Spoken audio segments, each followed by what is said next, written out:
about the single ski trip last week on the podcast, and I've just come back from a skiing trip myself. And you might have seen some pictures of me in my new incredible ski suit on Instagram from Usk. It's a glorious rainbow onesie, and I'm so glad to let you know that Usk are the partner for today's episode, so you can look just as awesome on the slopes. Don't panic if ski wear isn't your thing though, as they also have amazing swimsuits and gym clothes, and you can use the code BBSingle, that's double B for Bravo, and the word single, all one word, for 10% off site-wide. Links and the code are in the show notes, and will be on my Instagram as well, @SingleSounds, so you don't have to remember it all now. Thanks, guys. And I was like, okay, well, you know what that means then. Like, I absolutely have to have sex with you to his song. We boned to my ex-boyfriend's song that was playing while she and I had both went out with the same guy. Hello and welcome back to Single Sounds, the very first matchmaking podcast that really helps to make modern dating more fun. I hope you had a lovely Easter break and don't have the bank holiday blues too much this Tuesday. I definitely do, as I was skiing over Easter, and yeah, it's a bit depressing to be back. So I hope you're not like me and you're ready for some fun. I loved all the feedback regarding last week's update episodes. I know you will love the updates, and I'll be working on some of this feedback in the next few weeks, so watch this space. But thank you so much for contacting me and letting me know your thoughts. It's so helpful. This week's episode is a bit special too because I have the amazing Kelsey Darragh on my podcast. She is a creator, filmmaker and writer, host of Confidently Insecure and Guilty Pleasures podcast, and author of Don't Fucking Panic, the book that will help you through your anxiety. Kelsey is bisexual and ethically non-monogamous, and classically on brand, she's looking for someone who is self-aware and has to have been in therapy or currently be in therapy themselves. She is definitely open to lots of things in a relationship, but not open to having hoes in other area codes. Let's begin. Okay, hi Kelsey, welcome to Single Sounds. Hi, thanks for having me. I'm so excited. You're welcome. I'm very excited to get into it. So let's find about you and your dating preferences. We're going to start with who, what, where. So who are you sexually attracted to? Okay, so I wrote this down. Do most people write this down and like read from it? Okay, good. More people should, to be honest. Okay, good. I've got you, babe. Okay, so my little paragraph is, I like a self-aware person who understands that life is an adventure meant to be shared. I am ethically non-monogamous, so hopefully someone who understands or is down to understand it. If you can make me laugh, that's like a huge plus. I am also bisexual, so they need to be cool with that. I like to think that I have a stable sense of life with work and finances, and I'm also looking for someone else who is too. I'm not looking to mother anyone, and I think you have either had to have been in therapy or currently are in therapy. I don't want a workaholic, but I love when you love what you do in life. And I am a creative for a living, so I often pair well with someone who can understand that lifestyle. Wow, that was well thought out. You had me think. I've never done something like this before, so I was like, holy shit. Yeah. I mean, it's good. Maybe like writing out, it's like affirmations, you know, like you'll find that person. Absolutely. You're so right. I'm going to say this into the mirror every day. Yeah. I need this. And the only one that you didn't answer to was where would you like to date? Where? I guess Los Angeles would be preferred. I'm not open to having hoes in different area codes. Like, I'm very okay with that. Like, but understand that you got to come here. I need that physical. I mean, the US is way too big to be dating other cities. I feel like it's too exactly hard. Yeah, I won't go. This is very niche, but I won't go like south of the 10, which is a highway in Los Angeles. Like, you got to come up to me. We have the same here, but people use the river instead. So there you go. It's like the same. I'm not going south of the river. Yeah. Good accent. Thank you. I will be bringing it out throughout this episode to everyone's probable like pain of their ears. I'm sorry in advance. I'm sure they'll love it. Okay, and what are your two truths and a lie? Oh my gosh. Okay. Two truths and a lie. Are you ready? I'm so ready. I have no tailbone. I can ski double black diamonds. Okay. I've had 7 pet cockroaches. I didn't even know you could have those as pets. Yeah. You can buy them from a pet store. Yes, you can. No way. You've never seen them? They come in like a little Tupperware. No, we don't have my those. God. Okay, well, you definitely can. That's grim. Why would you want them? I don't know. Because horrible. They crawl around and eat flies and stuff and bugs. I feel like that one's not the lie, which is concerning. Also skiing. I love skiing, but here we don't have like double black diamond or whatever. We just have really? black. No, just black is the end. Oh, of course, America would be you like, have to go let's extra. make it complicated. Yeah, extra work. It has to be like extra large, like extra dangerous. Yes. Exactly, like extra supersize me. Exactly. It's like the most dangerous ski run you could ever get. It's like sounds so dramatic. Yes. Which you guys are much better at the dramatics than we are. Not that I've been on one, but I feel like it would be like equivalent to our hard black runs. It's not I guess. Screaming the lies. What was the first one again? I forgot already. I have no tailbone. Oh yeah, that. How can I forget that? It's my face. I have the opposite. I have a really protruding tailbone. Oh, you got a tail. Yeah, as in like you can't actually see it, but if I do like this sounded really weird. This is how you tell the world you do have a tail. I know. If I do like Russian twists on the floor, it like rubs and I get that. I think it's called a name. Oh. It's called like a berry butt or something. And you get like a bruise on where your tailbone is. Girl, you got to get that shaved down or something. We should call somebody about that. It actually runs in my family. How weird. We all have it. Well, it's not that weird, actually. It checks out because women's tailbones do something really interesting where they do have the ability to protrude out like a tail because of when you give birth. It's supposed to be flexible enough for a baby to pass by, and then women's tailbones stick out. Isn't that weird? Oh, so maybe it might get worse. I haven't had a child. Maybe you will have a tail. Like, I need updates on this situation later. I'll keep you updated. Please do. Okay, I'm gonna go. Oh, that one's so out there though. I felt this is hard. I'm gonna go. You didn't have 7 cockroaches as pets. You only had like 3. So they're actually all connected. So I do not have a tailbone because of a skiing accident, because I am a very intense skier. So those two are connected. Those are my truth. My lie is that I would never in my life even get near a cockroach because I'm terrified of them. And I thought that would like apply to dating because I need whoever I'm going to be with, that they will be killing any insects in my house. Like, I don't want a fucking spider, no lizards, no flies. Nope. That's going to be your job. Okay. Back to dating. Let me know your best dating story. So it's going to sound like it could be my worst dating story, but I promise you there is a upside. So I'm recently single out of a 5-year relationship with a guy who used to be a DJ. Like back in the day, he was pretty popular, like not like Zed or Dylan Francis, like a really well-known DJ, but he was well-known. Yeah. But that's not the point. So I'm recently out on this date with this really hot girl, and she is like, we should go back to your place. And I'm like, oh my God, yes. Like, let's go back to my place. And so we get to my house and we're like, oh, let's put on some music. And she's like, have you ever heard of Spotify Blend? And I'm like, what's that? And she's like, it's where we link our Spotify profiles and it gives us a percentage. It tells us how much we match compatibility wise. And I'm like, oh, that's kind of cute. Let's do it. So we link up and it goes to 73% match. And I'm like, oh my God. She's like, this is the highest I've ever matched with someone. I'm like, oh, let's put on the playlist and like make out. Cause I'm like, ooh, like this is my game. And she's like, okay. So we put on the music, and what's the first song that comes on that we're matched with? my ex-boyfriend's song, who was a DJ. Oh no.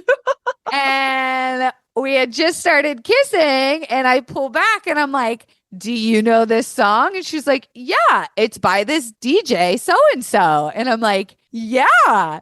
Do you know who that DJ is? And she's like, yeah, I think his name is blah, blah, blah. And I was like, it is. Do you know him? And she's like, yeah.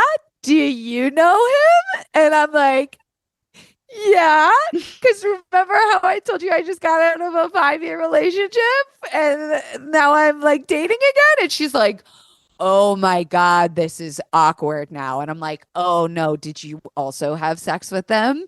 And she was like, no, but I did go out on some dates with him and he couldn't close. Like he couldn't like close the deal. And I was like, okay, well, you know what that means then. Like I absolutely have to have sex with you to his song. And so we did it anyway. We boned to my ex-boyfriend's song that was playing while she and I had both went out with the same guy. That's hilarious. And I was like, you cannot make this shit up. And it was like one of the first dates I had gone out on since being single. And I was just like, that could have been really bad. Like that could have ended poorly in so many different ways. But it didn't. It was kind of, and I actually told my ex eventually, I was like, you'll never believe what happened. I was just about to ask, like, did you ever tell him? Because I feel like you find that like so bizarre. And he like kind of laughed and was like, well, I guess you're welcome. Yeah. Okay. This is so topical for you, and I'm really glad you picked it. What would your therapist say about you? Oh my God. Okay. So my therapist would tell you that I have a big heart for sure, but I'm a little bit of a control freak. Okay. So I have a hard time admitting when I'm wrong, which can be a tough nut to crack with me when I'm in like fighting mode. But I think something my therapist would also say that is the good news about this is that I'm like painfully self-aware. So at least I know this about me. So at least you could like use this against me when we're fighting. You could be like, hey, babe, I feel like you're having. Yeah, I feel like you're having a really hard time like letting go of control and admitting that maybe you did something wrong. And I would absolutely freak out, but eventually like it would click. It would click. Yeah. I guess that kind of links onto like what is your toxic trait as well, because but it's not so toxic because you're aware of it. But yeah, I think my toxic trait is that I love control, and that can be seen as a good thing if like you're the right person. That if you're more like a go with the flow type of pal, like you're more laissez-faire about life. And you don't want, maybe you hate planning vacations, bitch. I will have an itinerary. I'll have a 6-page write-up, research, TikTok links. I will have it all. So if you're that kind of person, oh yeah. So we travel very well together. I think we'd have a fun vacation. I plan all the holidays in my relationships, and I'm happy. Most people don't like doing it, I find. Oh my God. It's a good thing to be able to like. Yes. I think like I'm the type of person that even schedules relaxation time. So if you don't like a Google Calendar invite, get the fuck away from me. Oh yeah, people that don't have shared calendars, like couples that don't have shared calendars, I don't know how you function. Get it away from me. I find it really weird. Like I ask my friends like for like maybe like a double date or something, and they're like, oh, I have to check with my boyfriend. And I'm like, don't you already know? Like, where's your shared calendar? Because I'm not answering for myself. I'm answering for both of us. Yes. Like, how do you not have it already in your phone at all? How do you not know where they are right now? No, literally, like we actually started having arguments about like what I did. He kept putting in useless stuff that like I really didn't want to know, like his work meetings, and I was like, no. No. See, I would be like, I want to know that exists so that I can say I don't need this. Like put it in so then I can decline it and be like, that's too much. It's like wanting to be invited to the party that you're not actually going to go to. You're like, I just want to be invited. Was that the only toxic trait? Control? I mean, I think some people could say that like being ethically non-monogamous is toxic, which I don't think those people are my people, but I've run into people who like will argue that against me, like, oh, you're afraid of commitment, or like you don't want to settle down. And I'm like, no, I think you're just like stereotyping and like Not understanding. Yeah. yeah. So some people, I've met people who think that that's a toxic thing, or think that it like adds more drama and stress to life when it really doesn't.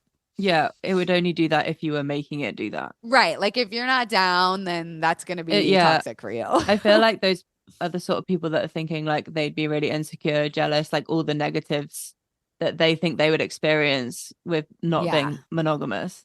And that's why And they're like like, if oh, you're that self-aware, cool. Like if you know that about yourself, I can yeah, work with that. true. But yeah, I feel like that's why they wouldn't give it a go because they just Yeah. see it as a negative. Yeah, But very it doesn't like have to be. I often see it with women too, feeling very conservative. They're just like, "Oh my gosh, like no, you're supposed to be with one person for the rest of your life." And I'm like, "Who told you that?" Says Mm, what? Who? Says why? Why? Who told you? Who made you believe that? yeah. And then I like to dissect that. Like, where's your belief systems from? Like Yeah, your I'm probably ideologies. annoying. Yeah. Yeah, no, it's fair though, because like I've definitely questioned all these things a lot more. I feel like now our society is much more open to being like, wait, why do you think these things? Is it actually what you believe, or is it because it's what you've been told for like your whole life?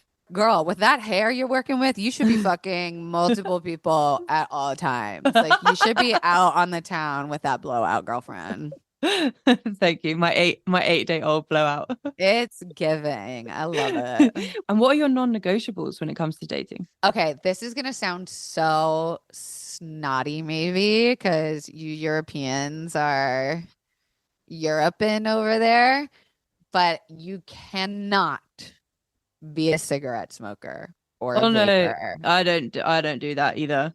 It is bleh. It Yeah. makes it like the smell. I can't even be around the smell of them. And I used to be like a pack a day girl back in my like teenage years. So I'm Mm. really talking a lot of shit right now because I'm being judgmental as hell.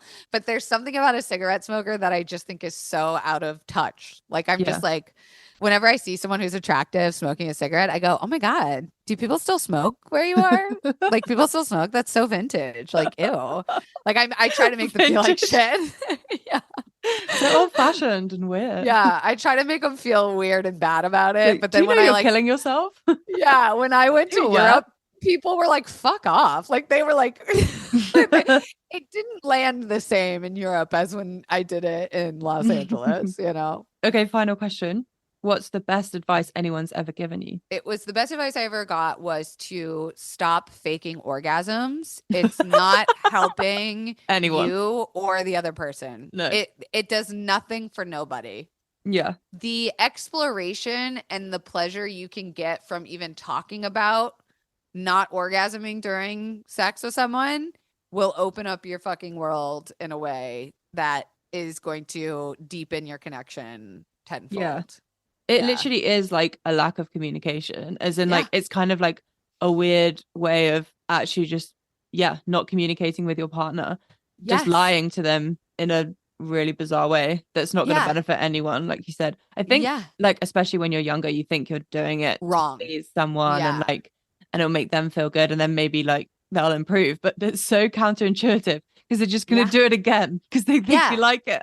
Yes. And to like a lot of people I realize are like, well, if no one's orgasming, the sex must not be good. And it's like, Mm-mm. that's not true at all. Like, there are times I've had the best sex in my life and didn't orgasm. Like, Mhm. both can be true. And I think even just having that conversation with someone is like mind blowing of just like, what do you view sex as? Is it a Mm. competition? Is it a finish line? Like, I think having someone that is open to talking about that stuff too is like, when you're in your 30s, you just like you just don't deal with Don't that care. shit anymore. Yeah. Yeah, you're like, we're not faking orgasms and we're not talking about communication and sex anymore. Life's too short. Yeah. I've had too much bad sex to continue to keep having bad sex. But also I feel like you also learn that it can be improved. Like Yes. it's and quite quickly Oh if my you God. communicate. And just like you change too. Like your Mm. body changes, what turns you on changes, like discovery, like what turns me on now from when I was 21 is like night and day different. Yeah. So you've got to know yourself as well at the end of the Yeah. day. And I think if you're able to talk openly about sex, even with someone that you're maybe having like a one night stand with, it gives me the type of insight to who maybe you are in the work you've done on yourself, because we shame conversations around that so deeply. And I think if you're able to have that dialogue, I already just have a deeper understanding of the type of person you might be. Yeah, that makes sense. Like the more you talk about it as well, you understand like, oh, actually, do I even know what I want? Exactly. Or even if you're just like, I don't know what I want, but I know that something's not working, I can work with that. Yeah. I can't work with, someone who just jackhammers you and then, I can't do that anymore. Okay, we're going to move on to my favorite section of the podcast. This is, I call it the bestie rec section. So we're going to find out why a friend thinks someone should date you. Oh, Kelsey Darragh, why should you date her? Listen, if you are allowed the privilege of going out with Kelsey Darragh, you are one of the luckiest people on earth. And just get this out of the way, because it's the least interesting thing about her. She's hot. She's gorgeous. Look at her. She's also flexible and super sex positive. And I'm going to say it, she's kinky. And we love this about her. But beyond that, Kelsey is one of the funniest people I've ever met. She's one of the most thoughtful people I've ever met. She is in tune with others. She can pick up vibes. She curates vibes. Her dog Hippo, if you haven't met Hippo, there's just too many things to pull apart. Kelsey gets things done faster than a meth head on payday. Again, if you have the opportunity to date this girl, date this girl. that was A plus. That I was paid good. him to say that. No, I had no idea that. I can't believe you got him. He was the perfect person, because we gassed each other up to like a toxic degree. No, I Like, loved that it. was certainly very positive. I love Yeah, him for that. so positive. And so many different words to describe you, like literally. All over the board. But you know what? He's fucking right. He nailed it. I'm gonna go say he nailed it. I also am so intrigued to know how he knows that you're flexible. I was like, there's a story there. Because you know what? I'm one of those weirdos. I'm a big yogi girl. And I'm one of those weirdos that will just lift my leg up for no reason, like in the middle of a conversation, and like stretch. Makes sense. And so he's fully seen me in parts. I always say Zach has seen my vagina more than most people. I will not be taking any more questions on that. I'm going to let you wonder about that one. Just whip it out during recording. Yeah. Deadass, if you need a hilarious gay single man, Zachary needs to be on this podcast, because he is Yay.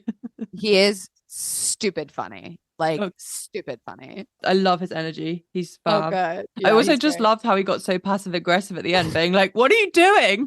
Why am I even sending this?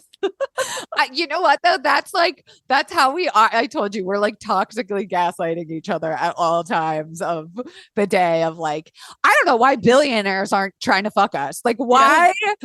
Like Victoria's Secret, why are you not called like online one? Like, it's bad. It's terrible, but it's you need that type of friend in your life. Yeah, I love it. We've got 8 minutes, but I think we can do the final round in 8 minutes. Okay, I'll be quick. It's like a this or that round. So I'm going to give you two options, and then you just pick like which one. And for you, I've done a wellness edition because I thought that fit with your brand. Yes, it totally does. Thank you. Okay. Would you rather your partner need therapy or be a therapist? Oh, fuck. Oh my God, what a hard choice.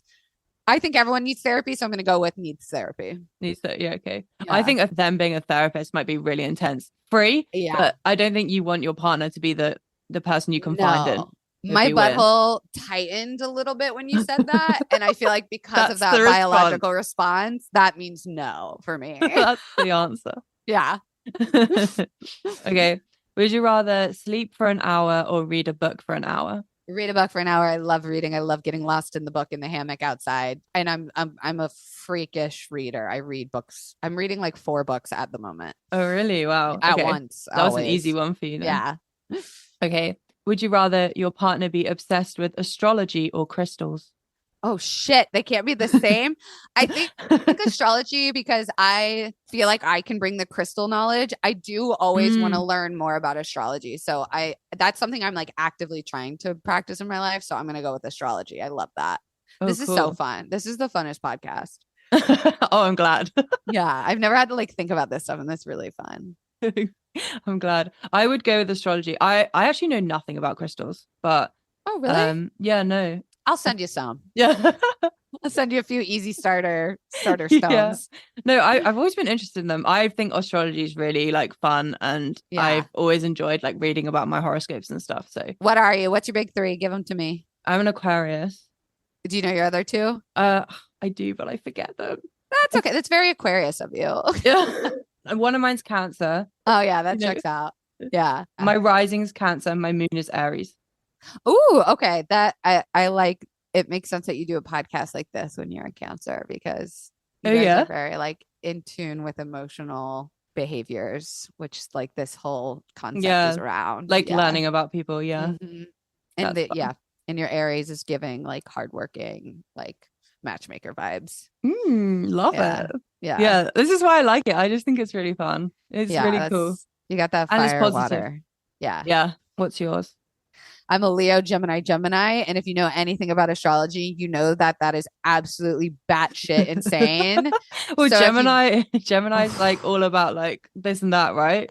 Duality, communication, like overly communicative. Yeah. So if you know anything about astrology and that turns you off, I don't blame you.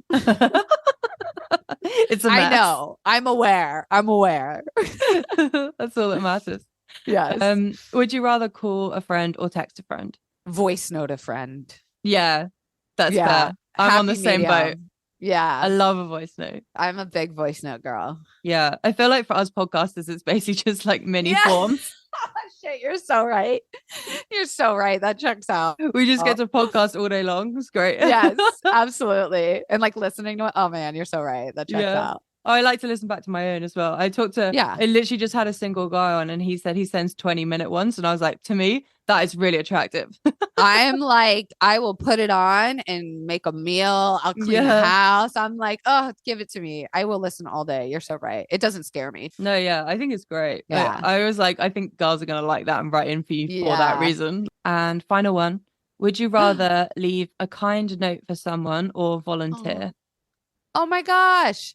I do volunteer. I love to volunteer. I'm a big animal advocate. I volunteer a lot of shelters, and I think that that's a really good way to show someone you care, and like that's its own form of love language. So I'm going to say both, because I am like that friend that just texts you out of nowhere to be like, thinking of you. I think you're so strong. Yeah, I'm so glad to have you in my life. Like, you go, girl. So I'm going to say both. Both. And I like to pick up dog shit. It's weird. Like, I'm multifaceted. You enjoy that. Yeah. Like it's part of like feeling useful to the world. Oh, I see. Like people that have abandoned their own dog shit, you pick it up. Yeah. I guess you have the bags on you normally, right? Always. Yeah. Always. Yeah. My dog has human sized shits. That might be too much information. But you got to become the big prepped. ones do though. Yeah. Yeah. Yeah. It's always surprising. Yeah. I'm always like, who did that? I have like a really little cat, and even his are like, you know, like quite sizable. You're like, what? Yeah, you get it. Yeah, when I'm cleaning up the litter, I'm like, why? Yeah, like you need to be okay. You can't be afraid of a big poop around my house.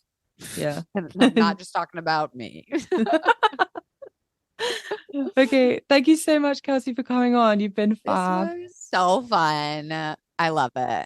Do you have any final words you'd like to say about like why someone should date you? No, I've had a great time. You've done a great job. You've covered so much. I'm just thankful you had me on and asked such good, insightful questions. So if you are in Los Angeles and fancy going on a date with Kelsey, let us know. Write into the podcast at Single Sounds on Instagram. You could be in with a chance of dating someone as special as Kelsey. Isn't that insane? Thank you for listening. I'll see you next week where I'm back with a lovely single male. Spoiler, he is a lawyer. Get in quick.